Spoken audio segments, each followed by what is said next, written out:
si Franz Castro. Kasi po, ang tinutumbok, mga kababayan, si House Speaker Martin Romualdez, na pinag-iisipan niya, natatakbo sa pagkapangulo, kalaban ng kanyang anak. Yan ang script, mga kababayan, ni Maudigs. Siraan si Martin. At yung kanyang anak, pagmukain mga kababayan na binibiktima ni Martin.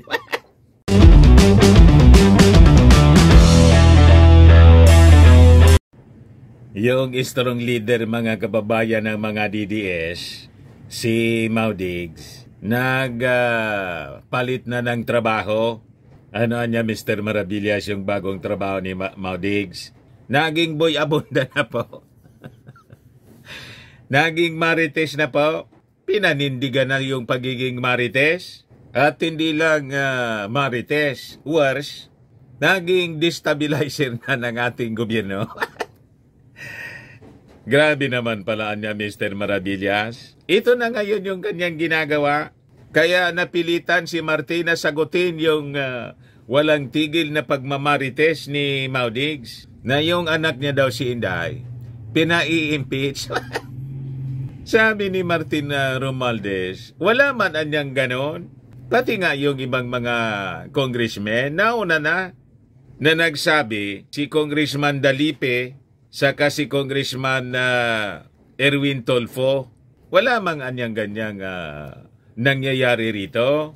Pinatulan niya kasi yung chismis na pinalaganap, mga kababayan, ng kanyang kalaban sa Congress na si Franz Castro. Ba't naman siya maniniwala doon? Sinakyan, mga kababayan, ni Maudigs yung chismis ni Franz Castro. Ayan yung sabi ni Maudigs, mga kababayan. Go ahead, impeach the Vice President. You'll do her a favor.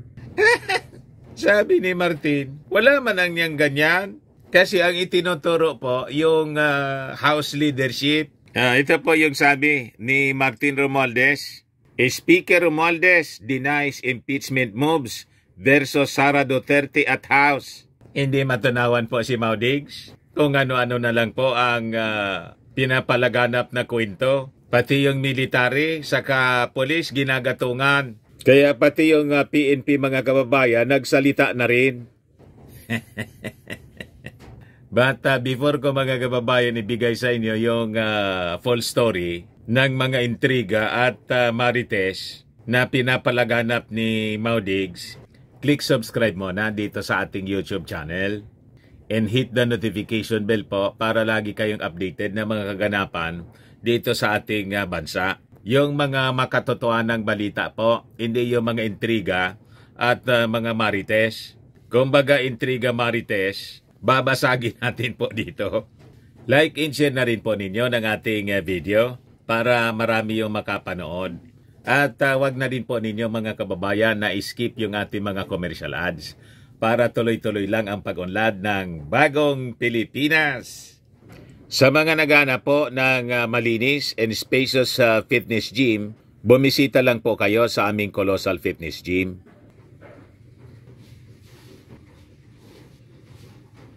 We also offer Grab car rental po with our brand new 2023 model ng Toyota Innova.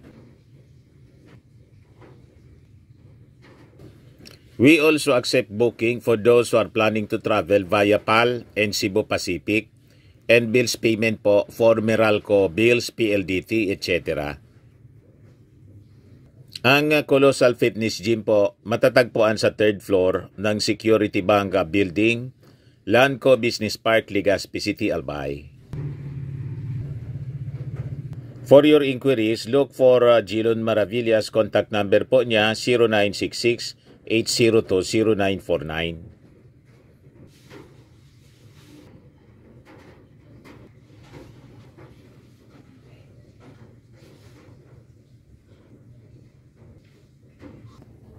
Ayos po, mga kababayan. Ayos na ayos aja, Mr. Maravillas.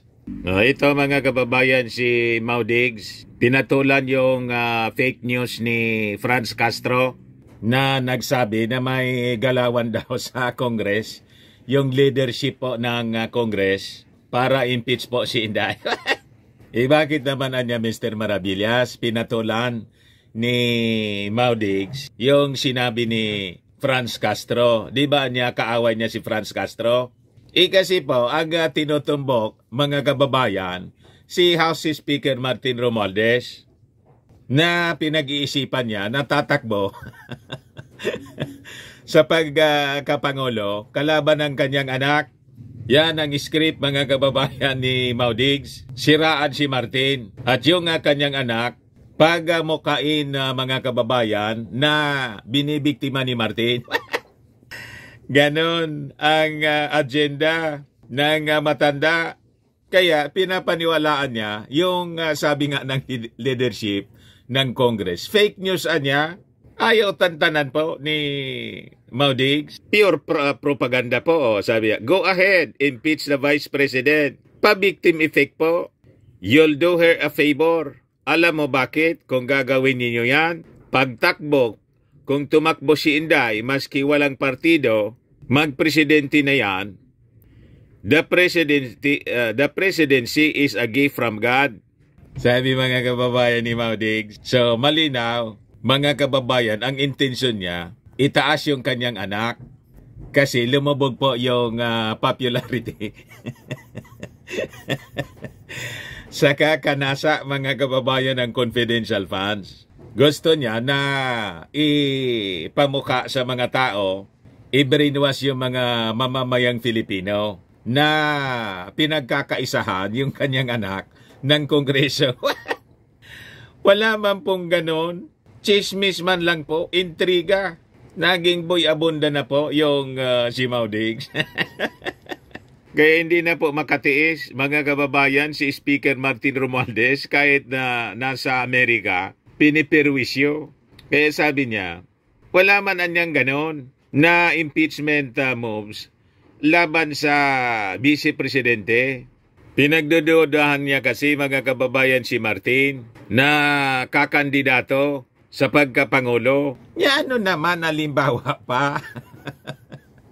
Di ba? Pero officially, sinabi na po ni Martin, pati ng House leadership, wala mang ganong plano. Unang-una, napakalayo pa yung 2028 presidential elections. Focus niya ako muna sa trabaho para makatulong sa ating Pangulong Bongbong Marcos na maibangon yung ating, maiangat yung ating ekonomiya. Yun dapat niya yung unahin natin. Sabi ni Martin, I'm not aware of anything niya. Nothing filed. No news of that. Sabi niya mga kababayan sa mga reporters in an interview at the sidelines of the Asia-Pacific Economic Cooperation sa Amerika kasi kasama ng ating Pangulong Bongbong si Martin. Lagi man niya Mr. Maravillas na kasama. Kaya niya pinagdududahan ni Maudigs na baka yon ang magiging successor. Yon man talaga yung laging sinasabi ni Digong. Sabi po ni Martin, I don't know anya. I do not know your sources.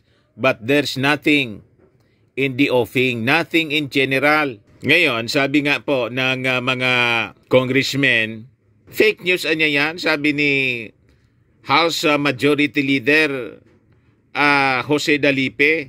Sabi naman ni Erwin Tulfo, there's no substance anya to these discussions. No such thing has been deliberated among party leaders. Ngayon, nang tanungin si Martin, kumusta naman niya ang relasyon ninyo ni Inday? Sabi ni Martin, very good niya. Very good. Very good daw ang relasyon nila. Kasi po, si Martin hindi man nakikiaway. Ang very bad po, sila. Sila yung palaaway. Grabe kasi ang pagnanasa sa palasyo. Ngayon, yung kanilang gawain na grabe yung pagnanasa sa palasyo, itinuturo nila sa iba. Kaya ina-accuse yung si Martin Romualdez at saka si President Bongbong Marcos na gusto niya nila ng continuity with the Marcos administration. Ni ano naman? Di ba ganun din yung inyong pagnanasa? Ang importante, kung ano ba, gusto ba ng mga mamamayang Filipino? O di ba? Kung gusto ng ating mga mamamayang Filipino yung continuity, di wala man pong problema. Kung sa inyo gusto, di wala man nagbabawal kay Inday na tumakbo.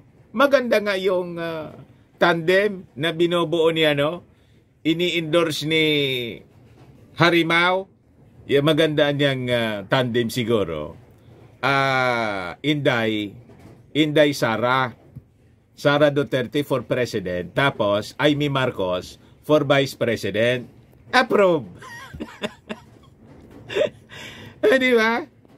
Di pa takbo ninyo si Inday for President, si Amy Marcos yung gawin ninyong Vice President. Kahit ako po, gusto ko yung ganong tandem. Pero dapat hindi kayo magagalit kung halimbawa, yung i-endorse ng ating Pangulong Bongbong Marcos, si Martin Romualdez. Di ba? Unang-una, wala mang ganong iniisip po yung ating Pangulo kasi napakatagal pa. Pero halimbawa, ganon yung mangyari, dapat sports lang po kayo. Bakit niya, Mr. Maravillas? Kasi po, ang lalabas niyan, Romualdez Amy. Romualdez Martin, tapos Amy Marcos. Ito yung sinasabi ni Maudix, mga kababayan dito. They want continuity from the Marcos to the Romualdez as president. Malamang Mr. Maravillas, talagang nanonood sa'yo si Maudix. What? Ikaw yung float ng ganon. Sabi ko, mga kababayan, mga analysis ko man lang po ito. Di ba? Ako gusto ko. Pero yung Marcos Romualdez po, wala pa man sinasabi kung ganun nga po. Silos na silosan niya, Mr. Maravilla, si Digong. Gusto kasi sila. And sabi diyan, they want continuity from the Marcos to the Romualdez as president. Ito nga si Speaker Martin, posturing. Yan ang problema mo. Di mag-posturing din si Inday. Kaya kita mo lahat ng congressmen, walang naiwan. Nagpuntahan doon sa partido ng speaker. Ikaw, kung may common sense ka na tao, bakit iniwan ninyo yung partido ninyo? Sinong nagpaiwan? Sabihin mo yan sa anak mong si Inday. Siya yung unang nang iwan. Tinalikuran niya si Martin. Kung sino yung nangampanya sa kanya, tumulong sa kanya.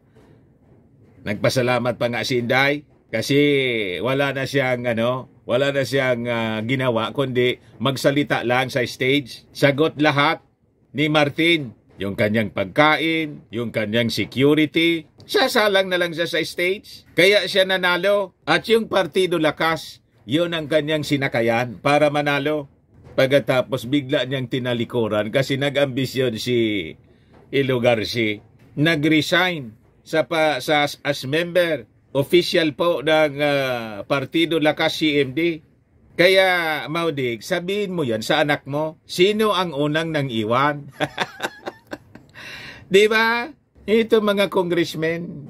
Siyempre, inaway mo yung leadership ng Congress at inakusahan mong bulok yung buong Kongreso. Ayan tuloy.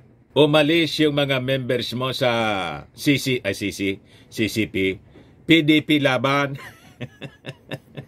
Di ba? Natira na lang sa'yo si Ungab. Saka si Pulong. Tapos yung iba pang mga PDP members nag-iisip ng umalis. 13 na lang yata yung natira. What?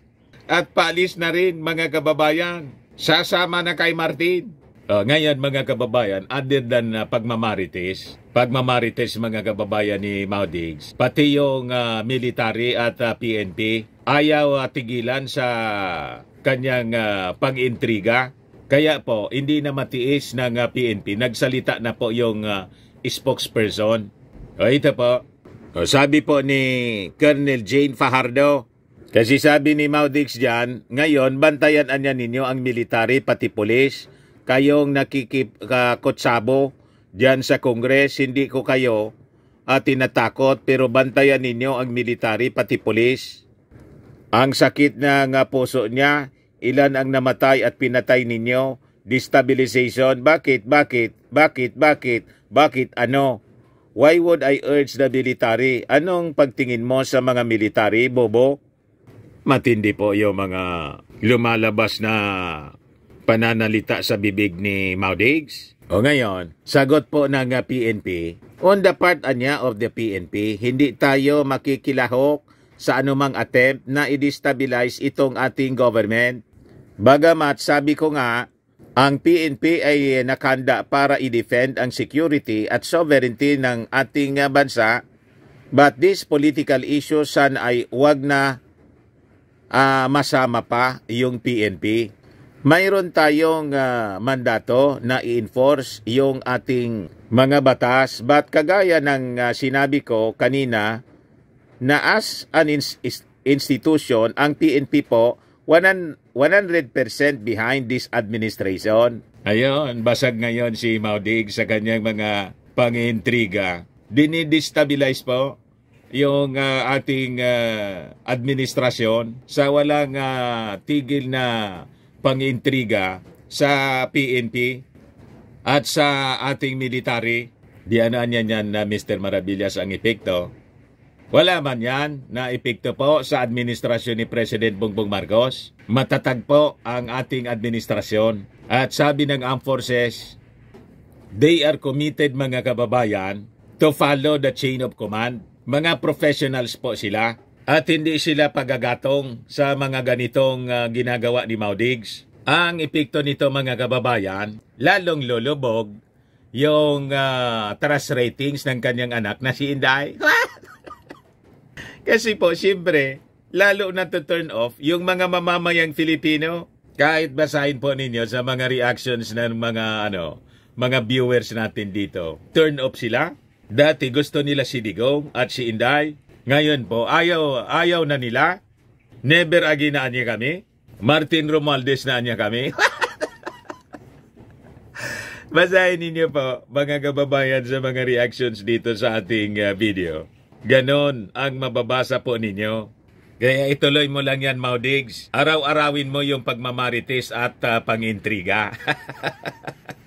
Ang latay niyan, lahat kay Inday. Anyway, baka lang mga kababayan gusto ninyo itong itry. Firmax Firming and Lifting Cream. Pinapahid po sa mga pulses and affected area. Mainam po sa paninigas ng mga kaso-kasuan. Ito naman po, Automax Revitalizing Serum. Sa mukha naman po yung application. Anti-aging siya. You will look 10 years younger than your age. Sa mga cancer patients naman po, baka lang gusto ninyo itong itry. Ningxia Red Mix Fruit Drink. Hindi man po siya gamot, food supplement siya. Kaya lang, gawa siya, mga kababayan, sa goji berry. Yung goji berry may anti-cancer properties. O ngayon, yung mga inquiries ninyo po, dumiretso na lang kayo sa aming messenger sa Facebook para masagot namin agad. Ayos, ako po si Dante Maravillas. Bye-bye po. God bless.